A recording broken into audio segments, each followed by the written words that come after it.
쉽게 받아들여지는 것과 순전한 것. 2022년 9월 27일. 밖에는 비가 오기 때문에 녹음에 빗소리가 들어가네요.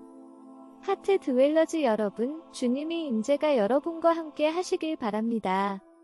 오늘 아침 제 남편 에스겔은 어젯밤 영적으로 자신에게 찾아온 13세 정도의 청소년에 대해 제게 말해주었습니다. 그 소년은 간암에 걸린 채로 살았으며 태어난 이후 평생을 고생하며 살다간 인도 동부의 소년이었습니다. 그가 13살쯤에 죽을 때까지 그는 비록 심각한 고통을 겪고 있었지만 만나는 모든 사람들에게 너무나 즐겁고 기쁜 표정을 지었다고 합니다. 저는 그에게 특별한 은혜가 있었다고 생각합니다. 그 소년이 어젯밤 제 남편에게 찾아왔고 제 남편은 위로가 되었다고 했습니다. 왜냐하면 제 남편도 고통받고 있으며 한편으로는 여전히 기쁨도 가지고 있었기 때문입니다. 물론 우리가 고통을 받고 있을 때 기쁨을 유지한다는 것이 무척 힘든 일입니다. 고통은 여전히 우리를 괴롭히고 깊은 곳으로 끌어내리기 때문이죠. 그래서 주님이 제게 하신 첫 번째 말씀은 이렇습니다. 내 남편을 위로하기 위해 내가 그 어린 소년을 보낸 것이다. 그 상황은 실제 상황이었다. 내 남편이 말한 것은 실제로 일어난 일이었던 것이다. 에스겔은 기쁨이 정말로 필요했었다. 그리고 이 작은 소년이 내 남편에게 믿음과 거룩한 기쁨의 길에 대해서 가르칠 것이다. 천국에는 그런 성인들이 많이 있는데 그 소년이 그 일에 대해 가장 큰 기대와 열정을 가지고 있었기 때문에 내가 그에게 이 임무를 준 것이다. 이것은 하늘의 구름같이 허다한 무리들과 이 땅의 성도들 사이의 교류인 것이다. 이 땅에서 여전히 선한 싸움을 하고 있는 성도들에게 큰 위안을 줄 수 있는 이 믿음이 지금은 너무 많이 사라져버렸다.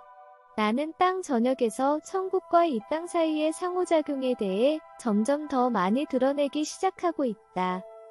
그건 사실입니다. 우리는 얼마 전 신의 기적 더 콕빌 미러클이라는 영화를 봤습니다. 아이들을 납치하고 몸값을 요구하며 돈을 안 줄 경우 아이들을 모두 폭파시키겠다고 했는데 모두가 기도를 했습니다. 결국 범인과 아내가 죽게 되었고 아이들은 모두 큰 상처 없이 풀려났습니다. 한 사람만 크게 다쳤는데 총을 맞았긴 했지만 4분의 1인치 차이로 빗나가서 평생 마비될 뻔한 위기를 벗어났습니다. 이것은 기도의 힘이었습니다. 왜냐하면 그 고등학교 전체가 기도하고 있었기 때문입니다. 주님은 오늘 말씀에서 하늘의 구름같이 허다한 증인들이 우리에게 얼마나 중요한지 강조해주고 계십니다.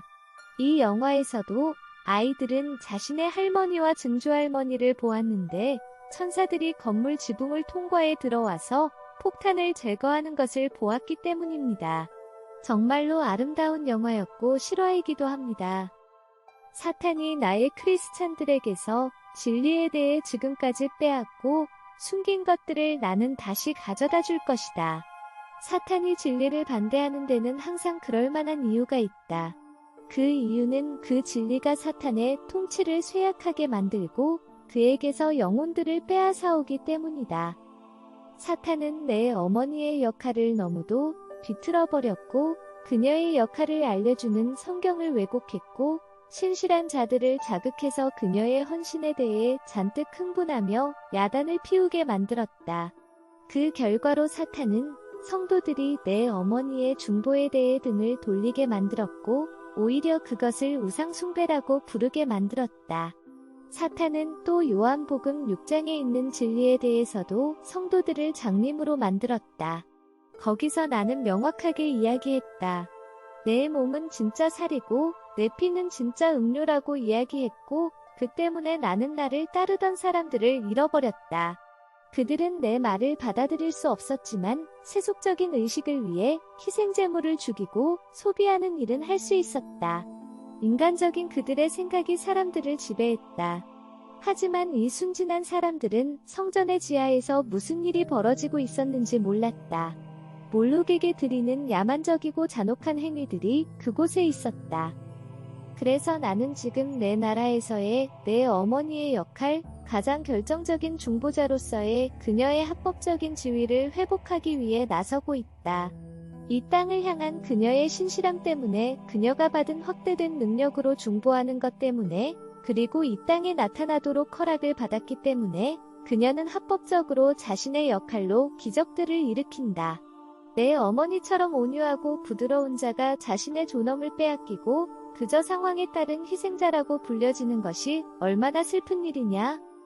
내가 그녀를 위한 합당한 그릇을 준비하기 위해 얼마나 많은 세월 동안 준비를 했어야 했는지 너희는 아느냐? 합당한 그릇이며 동시에 한 쌍을 이룰 그릇으로서 그녀를 세상에 데려오기 위해 아담과 하와가 넘어진 이후부터 나는 그녀를 준비하기 시작했다. 사실 지난 2000년 동안 인간은 성경이 담고 있는 것의 표면만 만지고 있다. 그러나 그 표면만으로도 자신을 구원하는 데는 충분하지만 말이다. 더욱 많은 것이 드러나게 되면 너희는 놀라서 제정신이 아니게 될 것이다. 그때가 되면 모든 것이 분명해지고 진리가 밝히 드러날 것이다. 그때까지 너희는 학구적인 복음주의자들, 즉 복음에 열려진 페이지들 이상으로는 진리를 파악할 수 없는 자들과는 대조적인 방향으로 나아가게 될 것이다. 진리를 찾는 사람들은 누구에게나 내가 충분한 지혜를 주었다. 그 지혜로 인해 진리를 진정으로 찾는 사람들은 사탄이 너무도 잘 칠해놓은 피상적인 색칠과 거짓들을 잘 깨닫게 될 것이다. 성도들이 내 어머니를 받아들이지 못하게 하고 그녀의 중보자이며 가장 위대한 여자 예언자이기도 한 역할을 받아들이지 못하게 한 그 색칠과 거짓들을 알아차리게 될 것이다. 이 모든 진리가 성경 속에 있지만 통상적으로 받아들여지는 규범을 뛰어넘고 내 어머니의 역할에 대한 잘못된 설명들을 뛰어넘어가는 사람들은 이단으로 낙인 찍힐 것이다. 너희들이 그런 것처럼 말이다. 그러나 때가 오고 있다.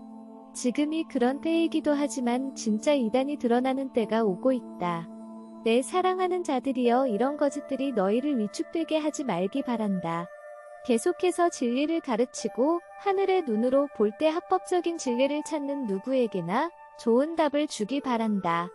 그리고 너희를 깔아뭉개는 데만 관심이 있는 반대자들이나 자꾸 가르치려 드는 자들과는 관여하지 말기 바란다. 방금 내가 받은 레마의 말씀을 기억하라.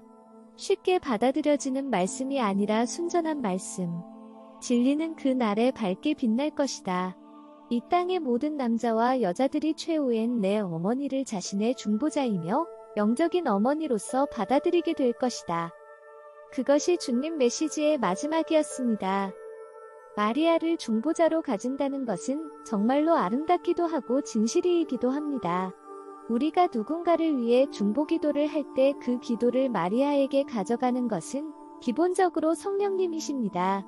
마치 자기 자녀를 위해 기도해야겠다는 직관적인 느낌을 받을 때 그것이 바로 성령님이 우리에게 우리 자녀가 위험한 상황에 있다는 것을 알려주는 것인데, 그런 것과 비슷하게 우리가 마리아에게 어떤 중보의 기도를 올려드리면 그것이 성령님에 의해서 마리아에게 전달되는 것입니다.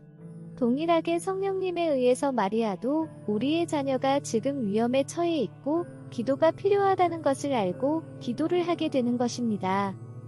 하지만 이런 마리아의 역할에 대해 이해하지 못하는 사람들은 아주 많습니다. 저는 마리아에 대한 7부작 시리즈를 만들었었습니다.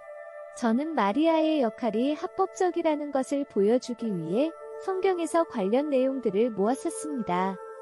저희 웹사이트의 검색 엔진에서 언제든지 찾을 수 있습니다. 원하는 단어를 입력하면 검색 결과가 나타납니다. 하트 드웰러즈 여러분에게 주님이 축복이 함께 하시길 바랍니다. 이 메시지가 여러분의 마음의 양식이 되고 하늘에서의 마리아의 역할, 우리를 돌보고 있는 그녀의 역할을 알게 됨으로써 여러분의 마음의 따뜻함을 느낄 수 있기를 바랍니다.